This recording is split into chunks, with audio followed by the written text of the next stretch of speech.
क्या था question? Wheat और राइस को मिलाकर के मुझे एक मिक्सचर तैयार करना है।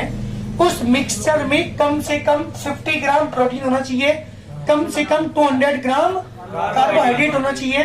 अब जो मिक्सचर हम तैयार करेंगे, वो जो कैंडिडेट तैयार कर रहा है मिक्सचर को, वो मार्केट में गया, मार्केट में जाके देखा उसने, जो व्हीट था उसके अंदर 0.1 ग्राम प्रोटीन था और 0.25 ग्राम कार्बोहाइड्रेट था, जबकि राइस के अंदर 0.05 ग्राम प्रोटीन था, 0.5 ग्राम कार्बोहाइड्रेट था।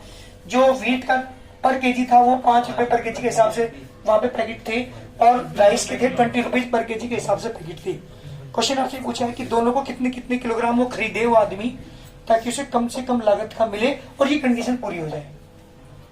कितने केजी वो व्हीट खरीदे, कितने केजी वो राइस खरीदे, ताकि उसके अंदर जो रिक्वायरमेंट है प्रोटीन और कार्बोहाइड्रेट की वो कंप्लीट हो जाए और कम से कम लागत का पड़े। मिनिमम का क्वेश्चन है।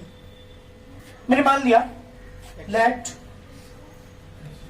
जो हमने व्हीट लिया था, है ना, let wheat is equal to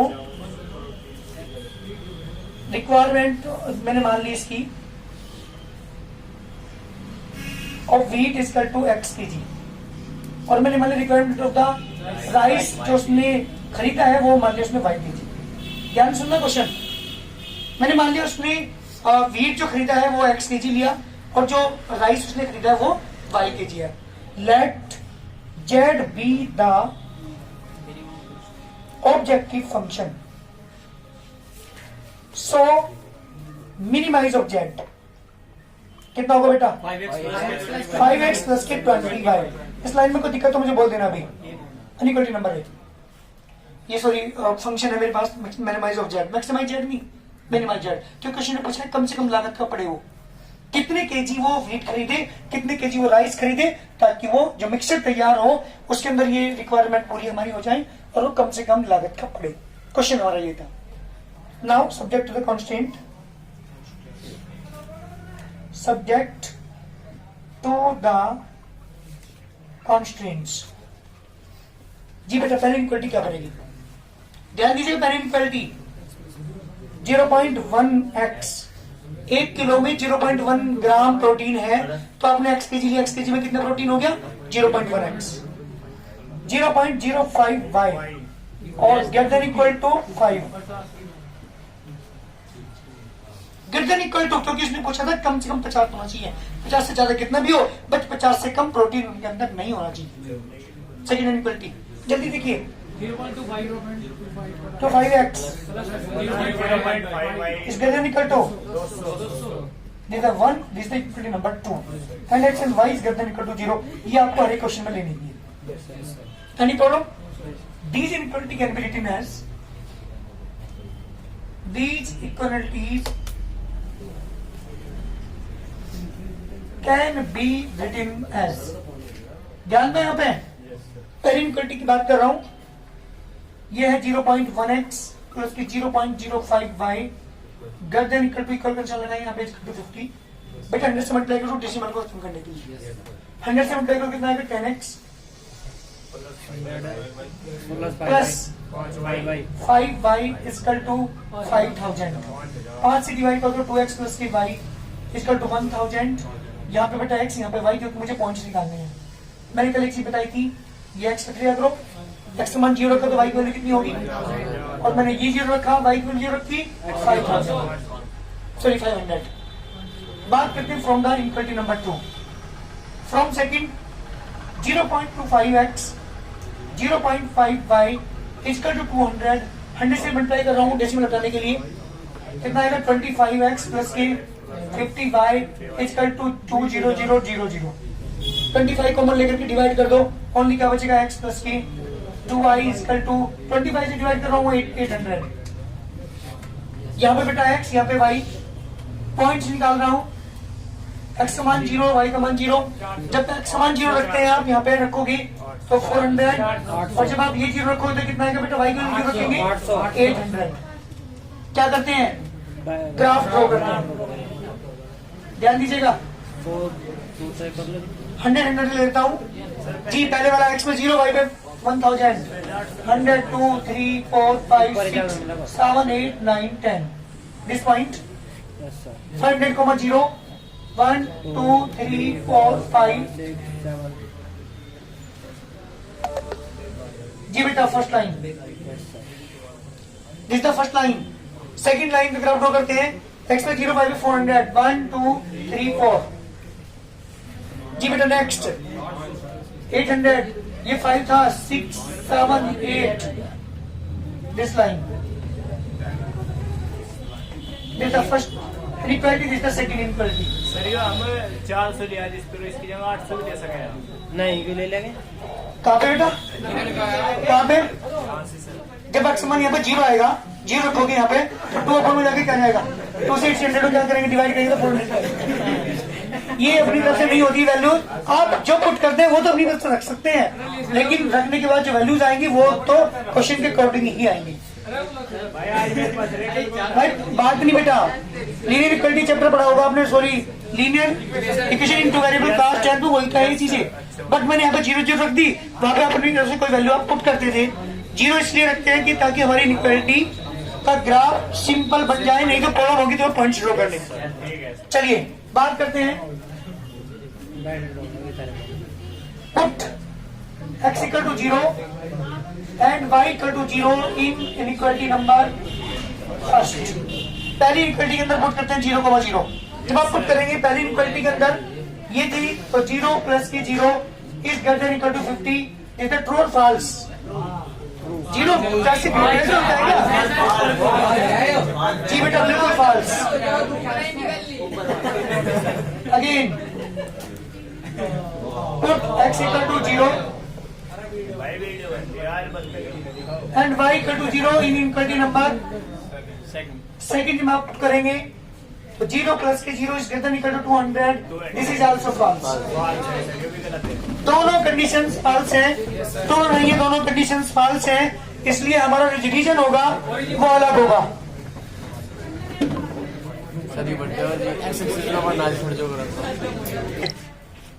इसके बाद जब मैंने 0,0 पुट के ध्यान सुनना, क्योंकि ये क्वेश्चन हमारा अलग टाइप का है, जो मेरा रीजन आ रहा है वो अनबाउंडेड रीजन आ रहा, ध्यान दीजिएगा।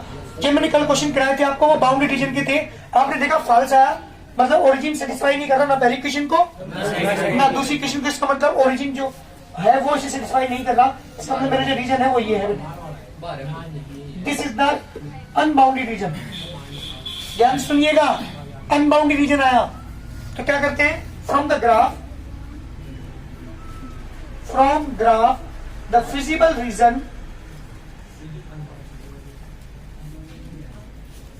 Is unbounded. जो हमारा ग्राफ है वो जो हमारा रीजन आया वो अनबाउंडेड आया, जबकि जो कल मैंने दोनों क्वेश्चन किए थे वो रीजन कैसा था, वो घेरा हुआ था, वो बाउंड था। लेकिन ये पहला क्वेश्चन है जिसके अंदर अनबाउंडेड आया, यहाँ थोड़ी सी प्रॉब्लम है, क्वेश्चन समझिएगा ध्यान से। सो कोऑर्डिनेट ऑफ फिजिबल पॉइंट्स, जो फिजिकल पॉइंट्स मेरे पास हैं उसे कोऑर्डिनेट होंगे ओ, सॉरी ओ तो नहीं है यहाँ पे, दिस पॉइंट ए मान लो, दिस पॉइंट बी मान लो, दिस पॉइंट सी, ये 3 कॉर्नर पॉइंट्स है फिलहाल तो। और रीजन हमारा कैसा है बेटा, अनबाउंडेड, तो लिखेंगे from graph the feasible region is unbounded, so coordinate the feasible points. A की कोऑर्डिनेट क्या है बेटा, ध्यान दीजिएगा, ए की कोऑर्डिनेट 0,1000, बी के कोऑर्डिनेट कितना है हमारे पास, 400 और 200 आएंगे। आप ग्राफ से देख लीजिएगा इसे, नहीं तो आप दोनों क्वेश्चन को सॉल्व करके देख लीजिएगा, यही पॉइंट्स हमारे पास मिलेंगे। और जो सी के कोऑर्डिनेट है बेटे वो कितने हैं, 1 2 3 4 5 6 7 8 800,0। इसके बाद क्या करते हैं, पॉइंट्स लेते हैं, ध्यान दीजिएगा, यहाँ पॉइंट्स, ये वर्क हमने कल किया था, यहाँ पे जेड की वैल्यू लेते हैं। पहला पॉइंट है बेटा 0,1000, 400, 200, और तीसरा पॉइंट है बेटा 800,0। जब जेड के अंदर पुट करूंगा यहाँ पे 5x, जब 5x प्लस के कितना बेटा हमारे पास ये 20y, ये 5x है बेटा, जेड की वैल्यू यहाँ पे कितनी आएगी जल्दी बताओ, 20,000। यहाँ जेड की वैल्यू बताओ जरा,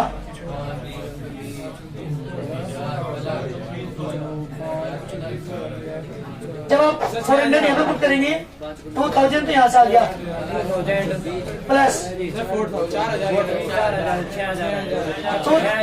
4000 यहाँ से आ गया, इसका तो 6000 और जेड की वैल्यू 4000। क्लियर है यहाँ तक।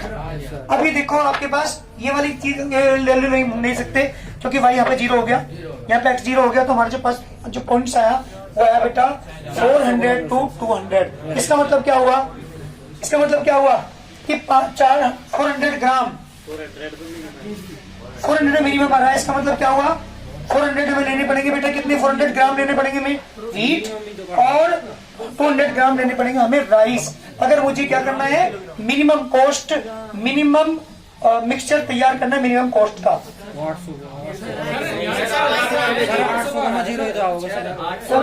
800 तो प्रोटीन लेना पड़ेगा ग्राम और 0 नहीं बेटा नहीं, मिनिमम यहाँ पे क्या हो गया, यहाँ पे 0 हो गया ना, जबकि दोनों चीजें आनी चाहिए, दोनों चीजें आनी चाहिए। मतलब ये भी लेना चाहिए, मिक्सचर नहीं बनेगा फिर तो। अगर आपने व्हीट ले लिया या आपने क्या ले लिए राइस ले लिए तो आपका मिनिमम कॉस्ट नहीं आएगी। तब जाकर के दोनों चीजें हमें मिक्सर तैयार करना, दोनों चीजें लेनी है। हाँ बेटा ग्राम में लेनी पड़ेगी, यहाँ पे ग्राम लीजिएगा, यहाँ पे भी ग्राम लेंगे। तो x ग्राम ले लिया हमने व्हीट और y ग्राम ले लिया हमने राइस। तब जाकर के जो मिनिमम जो हमारा मिक्सर तैयार होगा वो कितने का होगा 6000। अगर हम लेंगे 400 ग्राम तो लेंगे किसके बेटा व्हीट के, और 200 ग्राम लेंगे हम राइस के, तब जाके हमें मिनिमम कॉस्ट को पड़ेगा। ये हमारा क्वेश्चन है कंप्लीट। ध्यान दीजिएगा एक बार फिर, ये है क्वेश्चन नंबर हमारे पास एग्जांपल है 4th क्वेश्चन। कहा कि एक कंपनी है, एक फैक्ट्री है कोई, वो फैक्ट्री दो तरह के प्रोडक्ट तैयार करती है, एक ए और एक बी, दो तरह के सामान बनाती है। एक प्रोडक्ट ए बनाती है, एक प्रोडक्ट बी बनाती है। प्रोडक्ट ए जो है दो मशीनों के द्वारा बनता है, एक M1 मशीन एक M2 मशीन। जो M1 मशीन है एक प्रोडक्ट तैयार करने में 1 मिनट लगाती है, वो 1 यूनिट बनाने में। M2 मशीन 2 मिनट लेती है। ऐसे ही बी प्रोडक्ट जब हम बनाते हैं M1 मशीन 1 मिनट और M2 मशीन भी 1 मिनट लेती है। और जो दोनों मशीनें हैं M1 मशीन 5 घंटे के लिए अवेलेबल है फैक्ट्री में, 5 घंटे के बाद वो चल नहीं सकती या जो भी प्रॉब्लम होगी, लेकिन 5 घंटे से ज्यादा हम उस पर वर्क नहीं कर सकते। M2 मशीन में 6 घंटे से ज्यादा वर्क नहीं कर सकते। क्वेश्चन ये पूछा है कि वो फैक्ट्री वाला कितने तो यूनिट ए बनाए, कितने यूनिट बी बनाए ताकि उसे मैक्सिमम प्रॉफिट हो। अब जो अनपढ़ अगर मालिक होगा तो वो कितने भी बनवा देगा अपने मजदूरों से, कितनी आप मशीन ए बना दो, प्रोडक्ट ए बना दो, कितने ही प्रोडक्ट बी बना दो, ताकि मैक्सिमम उसे पता नहीं चलेगा कि कहाँ मैक्सिमम होगा कहाँ मिनिमम होगा। तो क्वेश्चन ये पूछा है कि वो कितने प्रोडक्ट ए तैयार करे, कितने प्रोडक्ट बी तैयार कराए अपनी कंपनी में ताकि उसे मैक्सिमम प्रॉफिट हो। तो मैंने क्या मान लिया बेटा, number product of a produce by वो मैंने मान लिया x यूनिट, और number of product b produce is equal to y unit. मैंने मान लिया ये x यूनिट बनाई और ये उसने y। Let z be the objective function, so maximize of z is equal to 5x plus 3y। क्यों? क्योंकि इसके एक यूनिट पे 5 रुपए का प्रॉफिट होता है उसे, और इस वाले पे उसे 3 रुपए का प्रॉफिट होता है। तो maximize of z is equal to 5x plus 3y। Now subject to the constants x plus के y is less than equal to 5 multiply 60 से मल्टीप्लाई क्योंकि आवर्स है। अब देखो इसे 1 मिनट लगता है तो बिकॉज ऑफ 1x प्लस के 1y less than equal to 5 hour को 60 से मल्टीप्लाई करके मिनट में कन्वर्ट कर दिया। ऐसी दूसरी इक्विटी बनेगी हमारे यहाँ से 2x प्लस के 1y less than equal to 6 into 60 यानी 360। दो इक्वलिटी आ गई, दोनों से मैंने पॉइंट्स निकाले, पॉइंट्स निकाल के दोनों को ग्राफ ड्रॉ किया। ग्राफ ड्रॉ करने के बाद मैंने 0 0 पुट किया इक्विटी नंबर 1 में, तो ट्रू आया बेटा क्योंकि 0,0 less than equal to 300।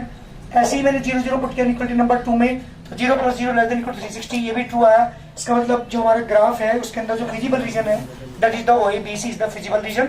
So the coordinate of the feasible points O 0,0, A 180,0, B 60,240 and D 0,300। तीनों पॉइंट्स को मैंने चारों पॉइंट्स को मैंने जेड के अंदर पुट किया। जेड की 0 वैल्यू आई 900 आई और 1020 आई, जेड की 900 आई। तो आप देख रहे होंगे मैक्सिमम प्रॉफिट कहाँ हो रहा है उसे, ये 1020। कब? जब वो जो यूनिट ए है वो तो 60 यूनिट बनवाए और जो बी की है वो 240 यूनिट में, तब जब उसे मैक्सिमम प्रॉफिट होगा। अगर ऐसा नहीं करता, वो कुछ भी बनवा दे ए के कुछ भी बनवा दे बी के, तो उसे मैक्सिमम प्रॉफिट नहीं होगा। तो उस कंपनी वाले को अगर मैक्सिमम प्रॉफिट गेन करना है, ज्यादा से ज्यादा लाभ कमाना है, तो उसे क्या करना पड़ेगा बेटा, इस वाले के बनाने पड़ेंगे उसे 60 यूनिट और बी के बनवाने पड़ेंगे उसे 240 यूनिट। ये है मेरा कंप्लीट आंसर। इस तरह से हमारे जो क्वेश्चन है ये है मैन्युफैक्चर प्रॉब्लम। 3 तरह की प्रॉब्लम तुम्हारे इस चैप्टर के अंदर है। Number 1 diet problem, number 2 manufacture problem, number 3 transport problem. तो ये मेरा क्वेश्चन था किसका था बेटा, मैन्युफैक्चर प्रॉब्लम का।